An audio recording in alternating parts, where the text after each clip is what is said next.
and welcome back to the Talk and Talk. Welcome yet again to another car review. So this week we got our hands on the new Kia Picanto. It is the 2023 model. Well, it was announced in 2023, but only getting my hands on it here in 2024 because it was also launched here in 2024. So what is the Kia Picanto and where does it fit in the car industry? Well, the Kia Picanto is a very small first-time buyer type of car.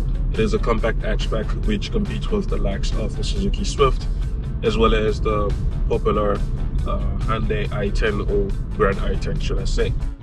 And before we go any further, I think it is fair for you to know that there are three trim derivatives. You get LX, EX and EX Plus. So what are the differences? Well, the LX is the entry level, which comes with the 1-liter 3-cylinder engine, and the EX and EX Plus gets the 4-cylinder 1.2-liter naturally aspirated engine. The new Kia Picanto price starts at around 260,000 Rand. I think there is a 900 Rand change on top there, but it is 260,000 Rand, which makes it what? About 43 or 45,000 Rand more expensive than the Suzuki Swift. And if you compare it to the Grand i10, it is about 30,000 or 25,000 Rand more expensive than the Hyundai Grand i10. Here in this 3-cylinder 1-liter engine, you get a very modest and very low power figure of 49 kilowatts and 95 newton meters. I think you also get a 1-liter 3-cylinder engine for the Grand i10, but at Suzuki you only get the 1.5-liter naturally aspirated 4-cylinder engine, which makes a little bit more power compared to all of them. For the Grand i10, the top derivative, you get a 1.2-liter engine that makes, I believe, 68 kilowatts, and at Suzuki you get 61 kilowatts across the whole range. So here at 260,000 Rand, you get a less powerful engine compared to the 213,000 Rand and some change for the Suzuki Swift. In terms of transmission, you get a 5-speed manual transmission and 4-speed automatic transmission available throughout the whole range. So LX, EX and EX Plus, you get 5-speed manual and 4-speed automatic transmission. I am currently driving the 5-speed manual transmission, and I'm on the highway doing what, 110 kilometers per hour, and my revs are sitting at what, 3,500 RPM, which is reasonably high. But being a very small car and a 3-cylinder engine, Kia has limited the top speed of this Kia Picanto at 155 kilometers per hour. So don't expect to do any magic to that. But yeah, at highway speed, you'll be doing what, 120 kilometers per hour, and your rev are gonna sit somewhere around 3,500 RPM, which is quite high. It does affect your fuel consumption a bit, but somehow while I was doing this, so I believe it's what, 8 to 10 kilometers so far on the highway, my fuel consumption has dropped from 6 liters to 5.7 liters per 100 kilometers, which is not really far from what Kia claims. So what is it like to be in the new Kia Picanto? Well, the Kia Picanto has been refreshed and it looks quite upmarket compared to the previous generation. And if you compare it toe to toe to its rivals, I think it is the better looking of the bunch, even though I'm not really a fan of the rear end. It looks a little bit too compact. It looks like a crushed can of soda. But overall, in terms of design and in terms of upgrade, I do like the styling. The look in general, I'll probably vote it to be the more attractive out of the three, out of the Suzuki Swift and the new Grand i10. I think the front end looks really good. The new shaped lights, they look quite interesting.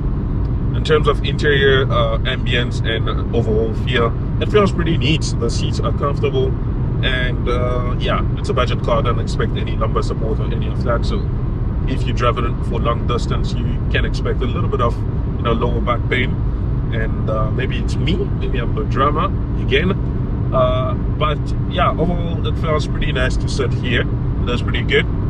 One thing though, there's quite a lot of road noise and wind noise penetrating the cabin. I can feel a lot of wind noise coming through this pillar here, which is, yeah, kind of something that you expect for a budget car. And in front of you, you get I don't know, is it a fully digital? I think it's more like, okay, it is a digital screen. It is kind of a chrono, you know, something you see in your Casio watch, or what is a G-Shock kind of stuff. And you get an 8-inch infotainment screen here, which is compatible with Apple CarPlay and Android Auto, I believe. But you can only connect them with a USB cable. Also, it doesn't work with this USB Type-C port, because here in front you do get a USB-A and USB Type-C port, but unfortunately to connect your phone and have Apple CarPlay, you need to have one of those squarey USB-A cables to do that. Quite old school. It is a little bit archaic, but yeah, I think it does count that it works.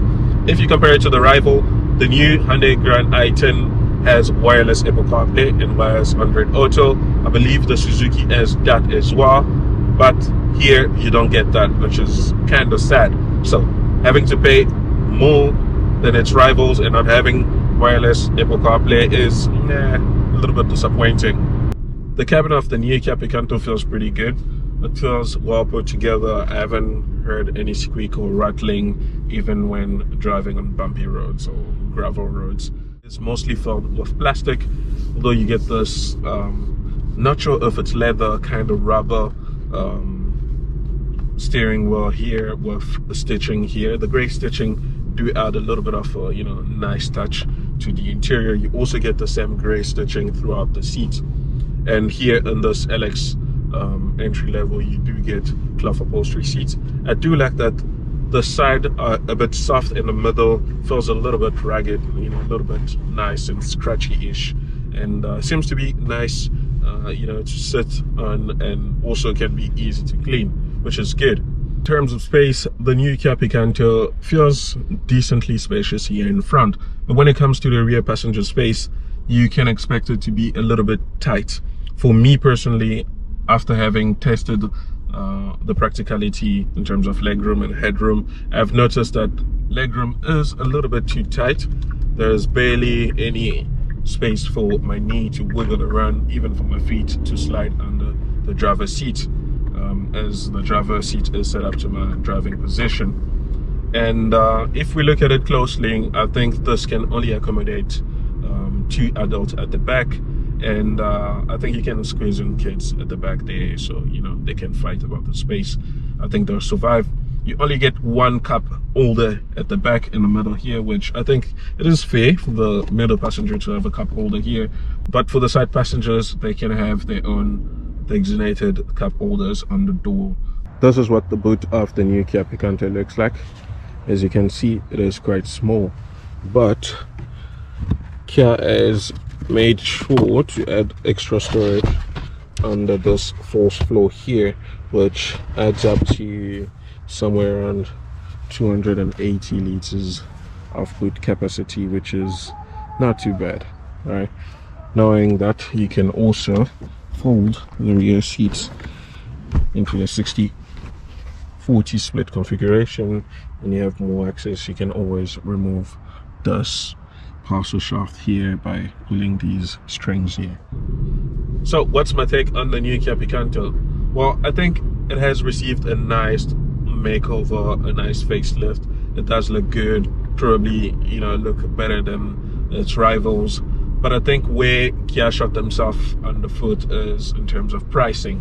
The pricing is a little bit on the steeper end compared to its rivals, which if we look closely, they offer a little bit more option, a little bit more features here and there, and also having a more attractive pricing. I think it's a bit difficult for me to definitely recommend this, but what I can say is have a feel, go around, test those cars, and look at which one do you prefer, because I know some people will like this because they think it's cute, and some people will go for the Suzuki because they think Suzuki is reliable, it's trusted and whatever. Even the Kia Picantos also are reliable because people have their own stories. But anyways, I think that the Kia Picanto being priced like this is a little bit difficult for me to completely recommend it, because if I had to go for something, I'll go for the Suzuki Swift, because I think it is well packaged, the price is more attractive, and also What stand out with the Suzuki Swift is that you get ESC, which is electronic stability control, which you do not get here in this new Kia Picanto. If you find this review useful, you find it informative, please be sure to like, subscribe, and share it to whoever that you think it can be useful to. And yeah, recommend it to your uncle, your friends, your auntie, anyone, right? Anyways, that's my take on the new Kia Picanto. Let me know what you think. There should be a more in-depth review or written review coming up soon on the website. And yeah, cheers for now.